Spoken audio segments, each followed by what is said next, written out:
Hello and welcome back to another episode of Math with Sohn. Today, we're going to be doing some operations with some complex numbers, which is an imaginary number with a real number aspect. Okay? Operations with complex numbers is kind of an easier section because it's just treat the I, for the most part, like an X. Okay? So if you're adding things with an X, you can only add like terms. So we got 4i and 2i there. When you combine those, you get 6i. And we have 3 and negative 6. When we combine those, we get negative 3. That's it. That's all she wrote. That's all we got. If there's a minus in between, students tend to make a mistake because they might subtract 4i minus 5i and get negative 1i, but then they might forget to subtract the 3 and the 6. So what you need to do, what I recommend doing, is distributing the negative, writing this as negative 5i and then a plus 6, and then changing it to a plus sign in between with the 4i plus 3, okay? You don't need to necessarily rewrite it. That was you for your benefit and your notes. So now it's the exact same problem. We got 4i, we got negative 5i. Those combine to make negative 1i. You do not need to write the negative 1. And 3 and positive 6 makes 9. Okay. Now, technically, both of these answers are wrong. You'll see me make this mistake, okay? On a technicality, a complex number should be real number first, then the imaginary part second. So the real number is 9. The imaginary number is the I. So I'm not going to write the 1i. I'm just going to write I. This is the official answer. And this is the lazy answer, so to speak. So same thing happened here. The real answer should be negative 3 plus 6i should be the official answer. All right. Next one. We got to distribute the 5i. We got 5i times 4i. That makes 20i squared minus, not 6, minus 30i. Okay? Now, one thing you do need to know about imaginary numbers is that I stands for the square root of negative 1. And that means that I squared would be the square root of negative 1 squared, which really means that I squared would be the square root and the square root cancel, so I squared is negative 1. Okay, so I squared is negative 1. That is by far the most important thing for you to know. But the pattern does keep going. I to the third would equal a negative 1 times I, and I to the fourth would equal negative 1i times I, which makes I to the fourth equal to negative 1i squared. And what did we just find out that I squared was? Well, I squared is negative 1, so I to the fourth would equal negative 1 times negative 1, or positive 1, okay? So there's a pattern that persists because once we get past I to the fourth, you get I to the fifth is 1 times I, because it'd be I to the fourth times I. You just keep adding i's, all right? We'll get to that in a moment. I got a little distracted. I'm sorry. But for right now, the biggest, most important one to memorize is I squared is negative 1. That's going to happen so frequently, you're gonna find that you're gonna have that memorized pretty quickly. So here we're gonna replace the 20i squared with 20 times negative 1 minus 30i. That ends up being negative 20 minus 30i. Is it in the right format? A plus bi, number plus the imaginary part, yes. Okay. Foiling imaginary numbers here. You got to do a double distribution, the 2i times both. 2i times 3i makes 6i squared. Told you I squared is going to happen a lot. 2i times 6 makes plus 12i. Negative 5 times both would be negative 5 times 3i is minus 15i. And negative 5 times 6 makes negative 30. Are there any like terms that we can combine? Absolutely. 12i and 15i makes negative 3i. We're going to write the negative 30. What is I squared? I squared is negative 1. So this is 6 times negative 1, which of course is negative 6. Well, if this is negative 6 with that 3i and that negative 30, are there any like terms now? Yeah. 6 and 30 combine. They're both negative, so they're going to make negative 36. And we write the real part first and then the imaginary part second. All right? So that's our final answer. The next one, if you watched the previous video, you remember this. This is the conjugate. So when we FOIL this, magical things will happen. 5i times 5i is 25i squared. 5i times negative 3 is negative 15i. Then the positive 3 times 5i makes positive 15i. And then the positive 3 times negative 3 makes negative 9. The conjugate, when you change the sign in the middle part when you FOIL will cancel out. So now we're just left with 25i squared, which makes 25 times negative 1. It's just going to change the sign of the 25 to negative 25. If we have negative 25 and negative 9, that makes negative 34 as our answer there. I believe. 25, yep. Next one. For number 6, the biggest mistake I see people do is distributing that squared. You cannot distribute the squared. You have to write this out twice. You have to FOIL it. As much as it makes everybody upset about, that's what you have to do. So here we're going to FOIL. 4i times 4i is 16i squared. 4i times negative 6 is negative 24i. Negative 6 times 4i is another negative 24i. So it's almost like the conjugate, except less things are going to cancel. In fact, nothing cancels. Because negative 24 and negative 24 combine to make negative 48. And 16i squared is going to change the sign of the 16 to make negative 16, because I squared again is negative 1 plus 36. Are there, I forgot my I.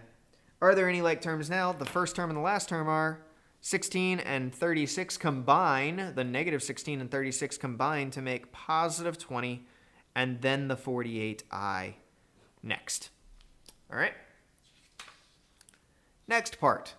This is where the I raised to the next power is going to come in handy here. So here we got 4i to the third. Because there are no pluses or minuses like we had on 6, we are allowed to distribute the third power. So this is going to be 4 to the third, I to the third. No minus in between, you can distribute the squared. Minus in between, you got, or a plus in between, you have to FOIL it out. All right? This 4 to the third ends up being 64. And then I to the third, here's how I want you to deal with I to any power over a squared. I want you to write this as I squared times I. Okay? When we combine these, we got 2 and 1 make 3. All right?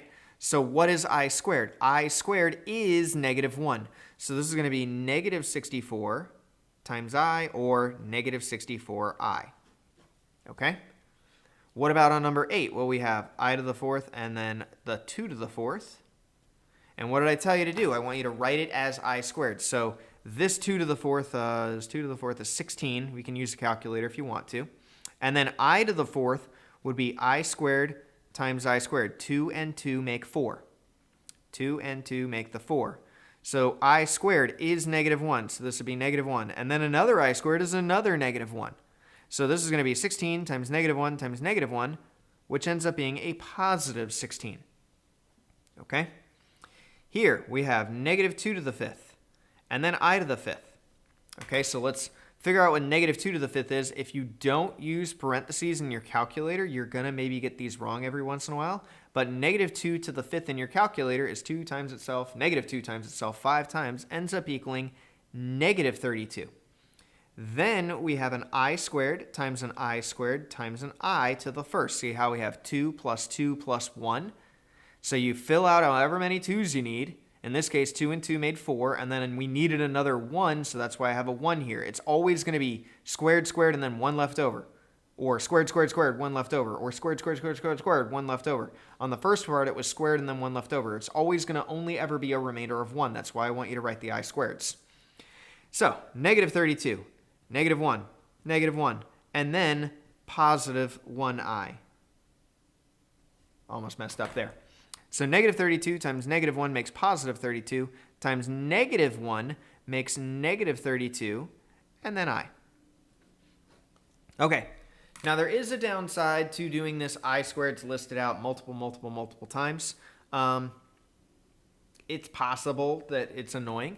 For instance, if we had maybe like I to the 17th power, you don't want to write however many I squareds that is, but you could take this 17th power and feel like, okay, well 17 divided by 2 is 8 plus 1 left over. So you would have 8 I squareds and then one singular I.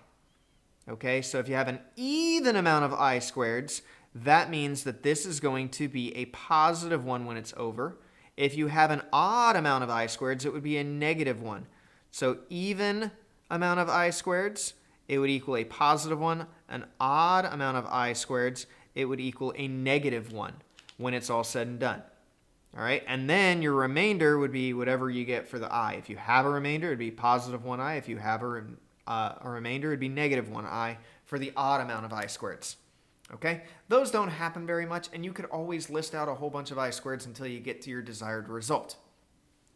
Last but not least, we have our second section, rationalizing the denominator for a complex denominator or imaginary denominator. So it is very similar to the square root idea. If you have an I in a singular term on the bottom, all you have to do is multiply by I over I. You could also multiply by 5I over 5I. It would work that way as well. This makes 3I over 5I squared. You're not allowed to have an imaginary number on the bottom because it's still a square root of negative 1. I squared is negative 1, so this is going to be 3I over negative 5 because the square root of I squared is negative 1. 5 times negative 1 makes negative 5. You could also write this as negative 3I square root of 5, just having the negative out front. I don't like it, but I don't like the negative on the bottom either. If I were writing it, I would actually make the negative on the top of the fraction. The reason I don't like it off to the side is sometimes I don't see it because it gets blinded with the fraction. It like blends together. What do you do when there's two things on the bottom? Well, if there's two things on the bottom, you have to multiply by the conjugate. So we have to change the sign in the middle. Okay? And when we change the sign in the middle, we distribute the top. That would make 6 minus 12i. And the bottom part, I'm going to FOIL off to the side. We get 2 times 2 makes 4. 2 times 4i makes 2 times the 4i makes negative 8i. And 4i times 2 makes positive 8i. And 4i times negative 4 makes negative 16i squared. Now, if you're getting really better at the conjugates, you're going to know the middle part always cancels, so you can kind of eliminate that step and do 2 times 2 to make 4, and 4i times 4i, the negative 4i, to make the negative 16i squared. Okay? So this is going to be 4 minus 16i squared, and I know that the I squared is going to turn to negative 1. Don't remind me yet. What is I squared? It's negative 1, so this is going to be 6 minus 12i, and then this is going to be 6 plus 16 because negative 16 times negative 1 makes positive 16. We can combine the bottom, and we end up with 6 minus 12i over 22. Okay, a lot of times you can stop here. This is where you can stop most of the time. However, you may notice that all of these can divide by 2, and when that happens, or if anything can simplify, I recommend you split it up into 6 over 22 minus 12i over 22. Now, there's another benefit of that, is that you also get the a, the number, and the complex part by itself. And when you do that, it simplifies into 3 over 11 minus 6 over 11i. This would be the official answer, and this would be like the unofficial answers until you simplify. Okay? So if you recognize that it simplifies, split it up into two things. If your teacher wants you to split it up anyways, and then you get your answer right. All right. Last one of the day. We got 1 plus 3i over I plus 5. Again, we have two things on the bottom, so we have to multiply by change the sign in the middle. So it's positive here, we have to multiply by a minus in the middle. If it was a negative here, we'd have to multiply by a plus in the middle. The sad news is that we have to FOIL the top and the bottom. Okay, the good news is maybe it won't simplify. We'll see what happens. If we multiply 1 times I, you get, I'm doing this part first, you get 1i, and then minus 1 times 5 would be minus 5. 3i times I is positive 3i squared. 3i times negative 5 is minus 15i. Okay? Now we have to do I times I, but remember this is the conjugate part, so we could save some time. I times I, first part would be I squared. Last part would be negative 5 times positive 5 is minus 25. Okay? And the middle part would cancel. The 1i and the 5i and the negative 5i would cancel if you did FOIL it completely out. So from here, are there any I squareds and combined like terms and things like that we can do? Yes. 1i and 15i makes negative 14i. Negative 5 and positive 3i squared makes negative 5 minus 3 because I squared is negative 1. All over negative 1 minus 25. Why did I get negative 1? Because I squared is negative 1. Let's combine like terms. We got 14i and then minus 8. And I'm going to reorder it to where it goes regular part, negative 8 minus 14i over negative 26. Okay, notice how all of these are even again. Another way that you can recognize if they're all even or all can divide by 2 or 3 is just to divide everything by that same thing. You may also notice that they're all negative. So if we divide everything by a negative, it's going to make this positive 8 and positive 14i and positive 26. And if we split it up, it would be 8 over 26, which turns into 4 over 13, and 14 over 26, which turns into 7 over 13i. That's the official final answer. And that is all for me, everybody. Until next time, stay positive, and I will see y'all later. Bye.